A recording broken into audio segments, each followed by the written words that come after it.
For most of my life, I've worn the title of the disappointing daughter. At 42, I've built a successful career as a research professor at a prestigious institution, earned accolades, and achieved milestones many only dream of. Yet, within my family, I've always been overshadowed by my younger sister, Ava, now 38, who's held the coveted role of the golden child. Decades of silent endurance have passed, but the fragile foundation of our family's dynamics came crashing down at my wedding, exposing truths that had long been ignored. The faint sting of comparison colored my earliest memories. As an 8-year-old, I found joy in devouring scientific books and tinkering with old clocks in my room. Meanwhile, Ava, just 6, captivated our parents with her theatrical flair, dazzling their guests in the living room with impromptu performances. I overheard my mother's frustrated voice more times than I can count. "Why can't you be more like Ava? She's so charming." When I turned 10, I eagerly requested a chemistry set for my birthday. Instead, I received secondhand novels because, as my mother put it, books are more practical. 2 months later, Ava expressed a fleeting interest in ballet, and suddenly money appeared for private lessons, custom tutus, and brand new ballet shoes. When I wanted to join the school science club, the request was met with groans about expenses and advice to focus on making friends instead. My grandmother, Martha, was my one solace. Her home, just a few blocks away, became my sanctuary. A retired science teacher, Grandma Martha nurtured my curiosity in ways my parents never did. "Your mind is a gift," she'd say as we gazed at constellations in her backyard or conducted experiments in her kitchen. She celebrated my victories, big or small, as my parents lavished all their attention on Ava. By high school, the favoritism was glaringly obvious. At 14, I won the state science fair for my renewable energy project, but my parents didn't attend the ceremony, claiming Ava had an important audition. That same year, Ava landed a small role in a local theater production, and they threw her a lavish party, complete with extended family and professional photography. While I maintained a 4.0 GPA, served as president of the science club, and edited the school newspaper, the dinner table was perpetually dominated by discussions of Ava's social life, her theatrical endeavors, and her high school romance with the football captain. When college acceptance letters arrived, I secured a full scholarship to study biochemistry at a prestigious university. Meanwhile, Ava declared she wanted to attend an expensive performing arts school. To fund her dreams, my parents sold our family's vacation cabin. Their response to my scholarship: "At least we don't have to worry about your tuition." In the years that followed, I poured myself into my education and research. While Ava's fledgling acting career sputtered along, my work gained recognition. I graduated with honors, earned a fully funded spot in a competitive PhD program, and eventually built a career filled with grants, publications, and accolades. By 40, I achieved tenure, a rare and celebrated milestone in academia. Yet, family gatherings were still consumed with talk of Ava's auditions and her marriage to Richard, a wealthy real estate developer.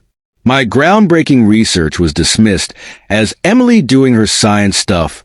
When I met David, a fellow researcher, I thought I had finally found happiness. We bonded over shared intellectual passions, collaborated on papers, and grew closer over time.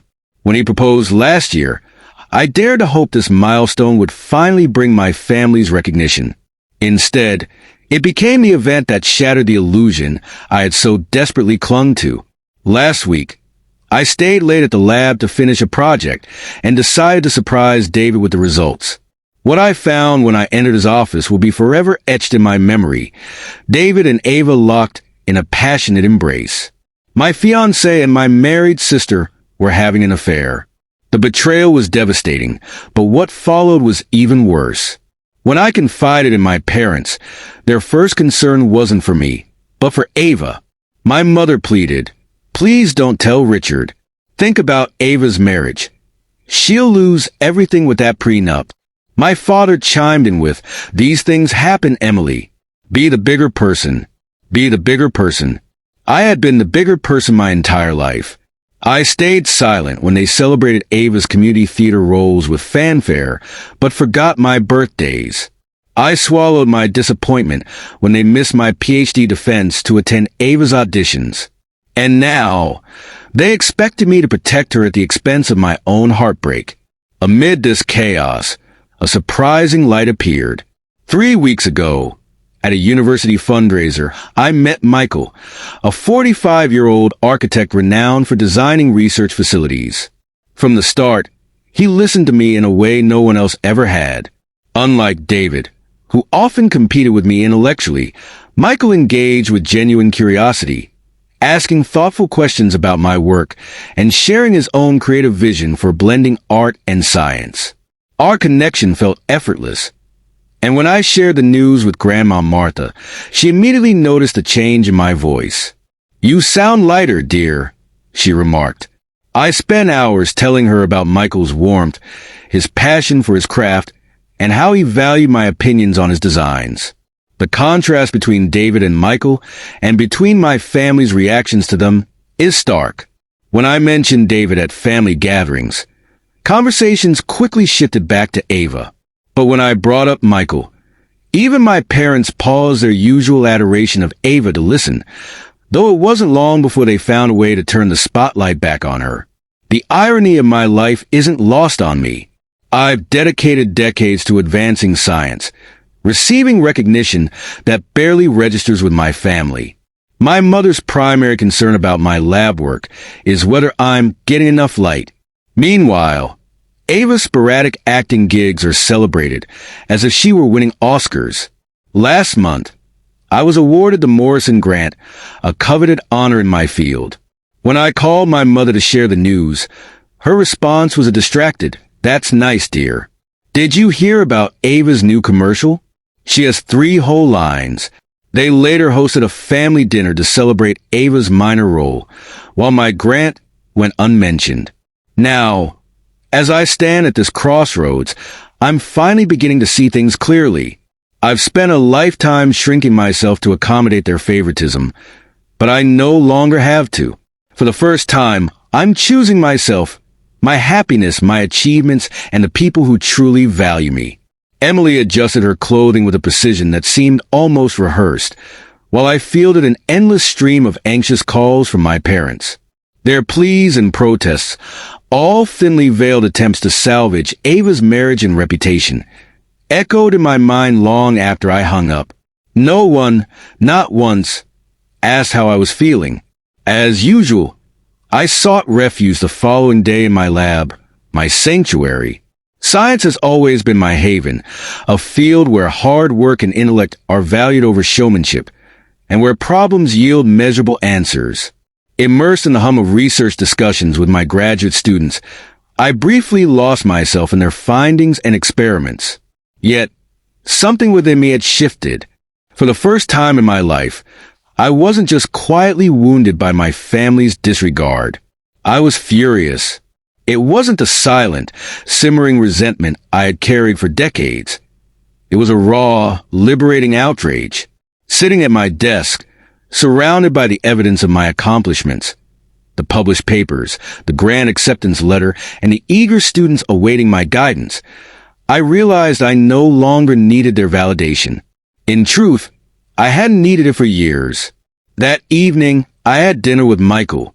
Since the fundraiser, we had been spending time together informally, though I had hesitated to share much about my family's tangled dynamics.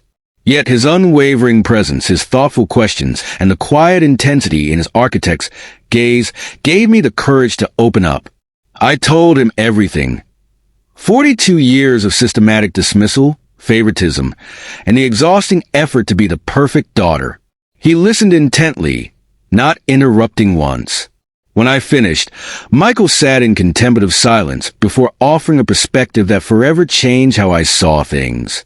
In architecture, he began, "We sometimes encounter buildings that look perfect on the outside but have irreparable structural flaws. In those cases, the most compassionate thing we can do is acknowledge the truth. The structure isn't safe. Instead of cosmetic fixes, we start anew. His words landed like a revelation.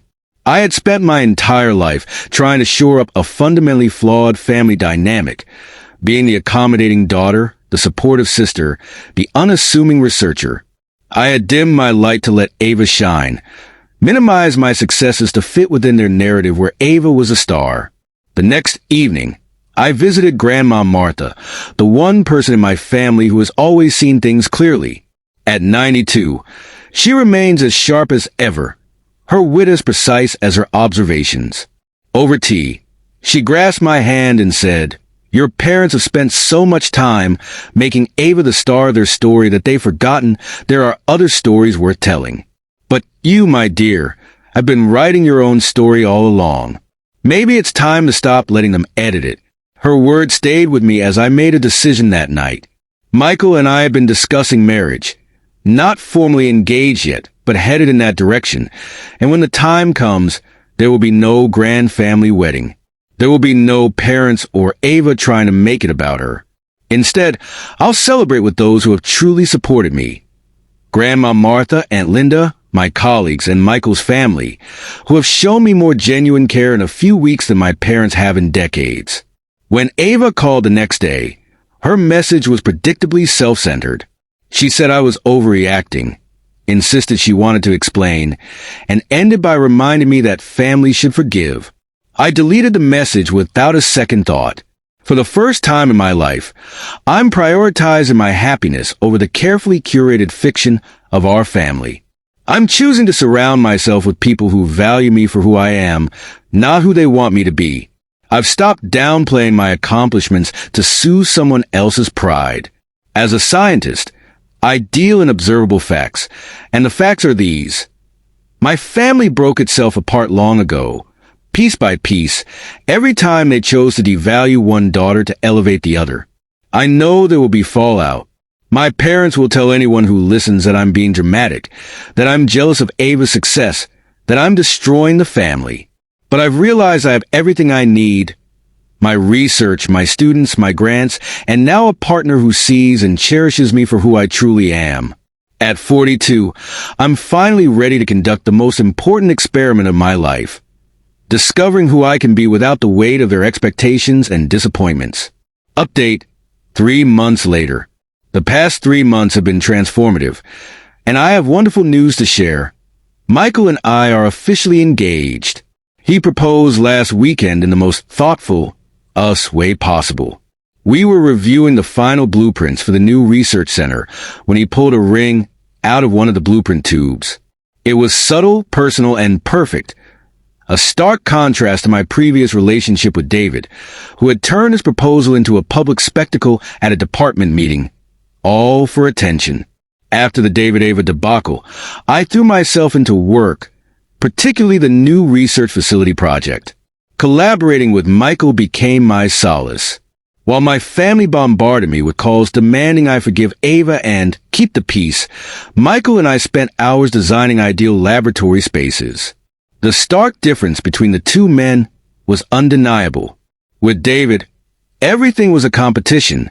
With Michael, everything was a partnership.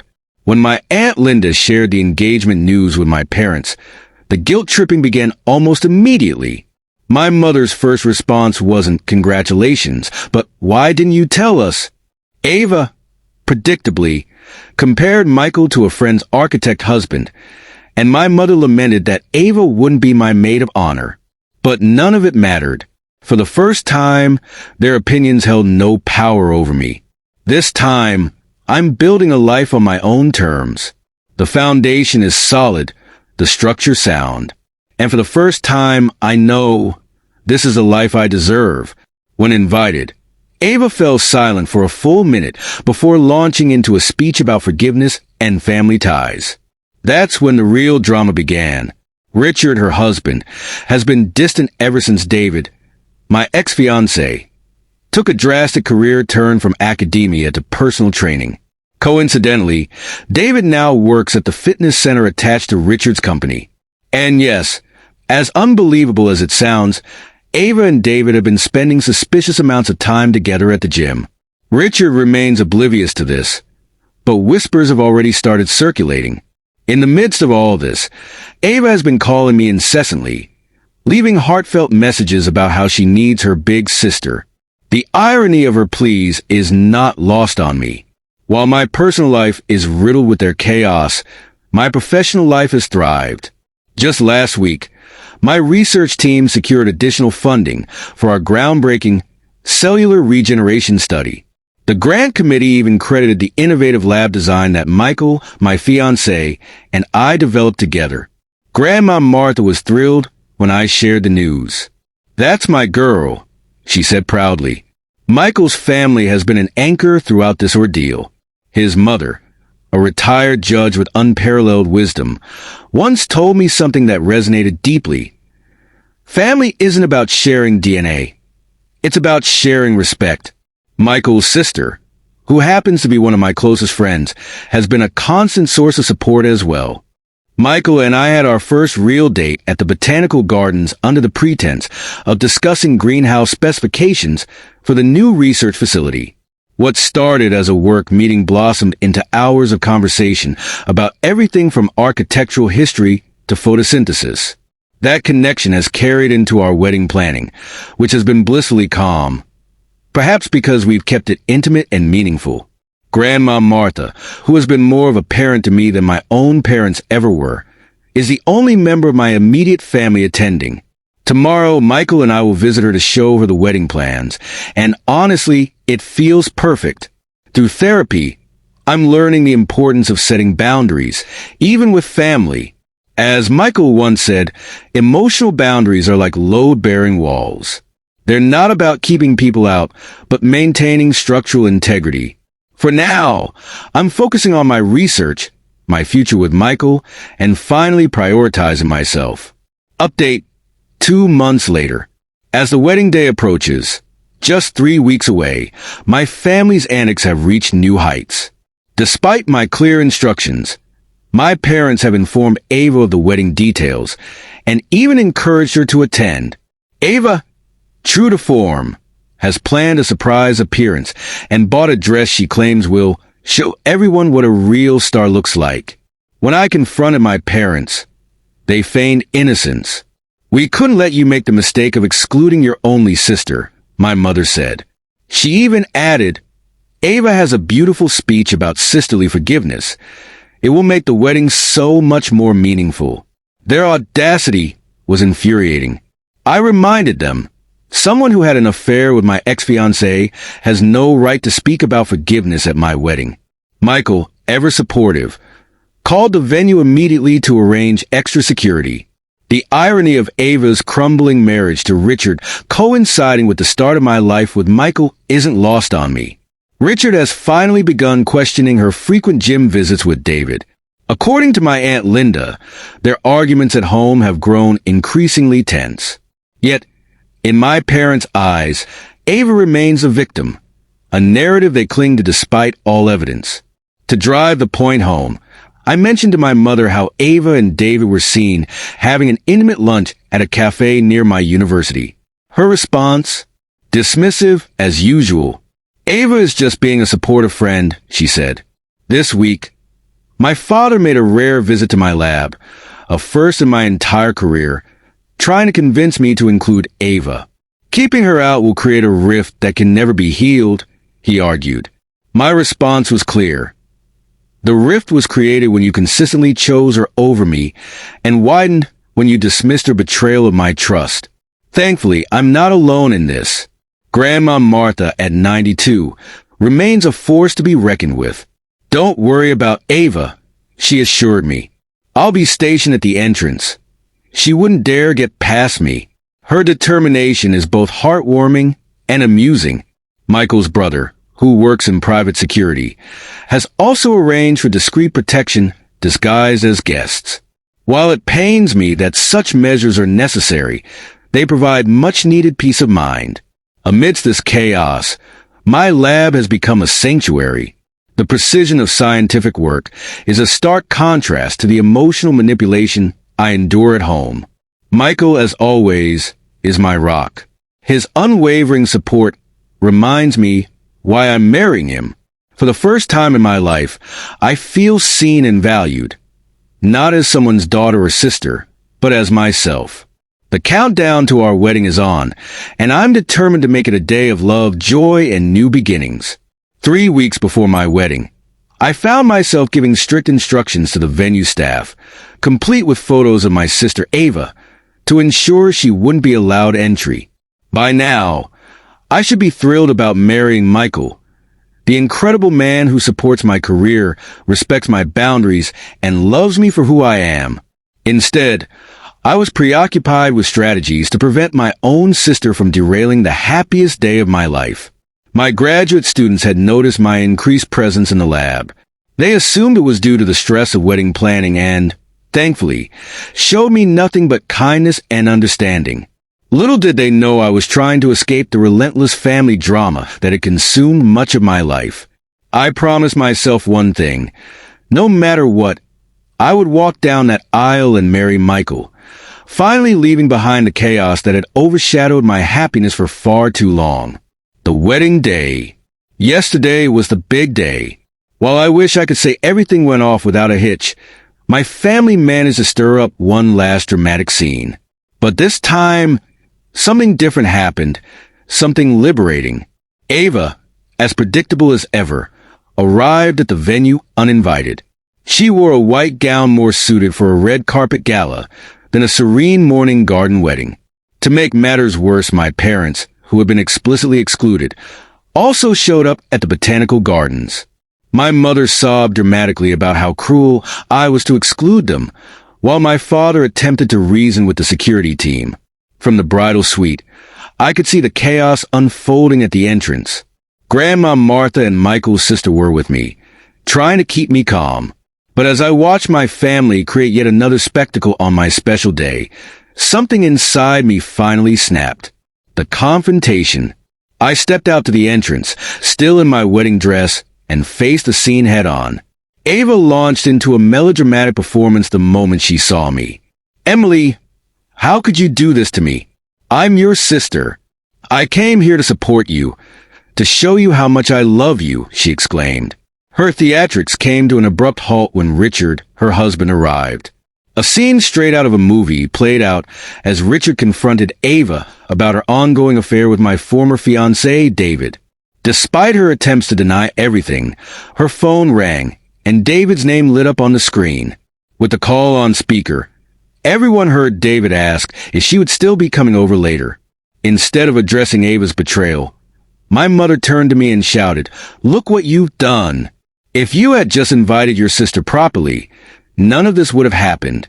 That was the final straw. In a calm yet resolute voice, I replied, "No, Mom. These are Ava's decisions, not mine. She chose to have an affair with my fiancé while she was married. She chose to attend my wedding uninvited and in white. And she chose to continue seeing David behind Richard's back." Turning to the gathered guests, I continued, 3 years ago, I discovered Ava and David together in his office. When I told my parents, they never once asked how I felt. Instead, they focused solely on protecting Ava's marriage because of Richard's prenuptial agreement. Richard's expression shifted from hurt to fury. "A prenup? Is that why you've been pretending everything's fine?" he asked. Ava, now in tears and smudged mascara, confessed everything. She admitted the affair had started even before my engagement to David. She had pursued him out of boredom and jealousy, unable to stand that I, for once, had something she didn't. My parents, still more concerned about Ava's crumbling marriage than my wedding, followed Richard as he walked away. Ava ran after him, screaming his name, leaving behind a stunned crowd. A new chapter. As the chaos faded, something beautiful happened. The remaining guests, Michael's family, my co-workers, Grandma Martha, and supportive relatives, formed a protective circle around us. Michael's mother, a retired judge, smiled and asked, "Now, shall we have a wedding?" And we did. Michael's vows moved me to tears. He promised to love me, to always see me for who I am, and to build a life together founded on mutual respect and understanding. The ceremony was magical, with the gardens in full bloom and the morning sunlight filtering through the trees. Epilogue. Today, my Aunt Linda informed me that Richard is divorcing Ava. Because of the prenuptial agreement, she will walk away with nothing. My parents, inconsolable, are now focused on helping Ava rebuild her life. For the first time in my life, I feel no obligation to get involved. Instead, I'm focusing on my new life with Michael.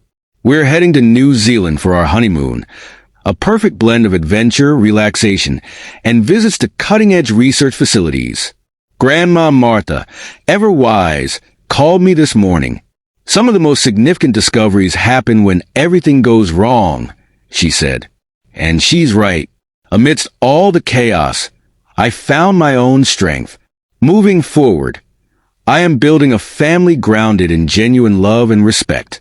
While I don't know what the future holds for my relationship with my parents, I do know this. I am no longer a prisoner to their drama. Cheers to fresh starts, unyielding boundaries, and the freedom to finally be myself.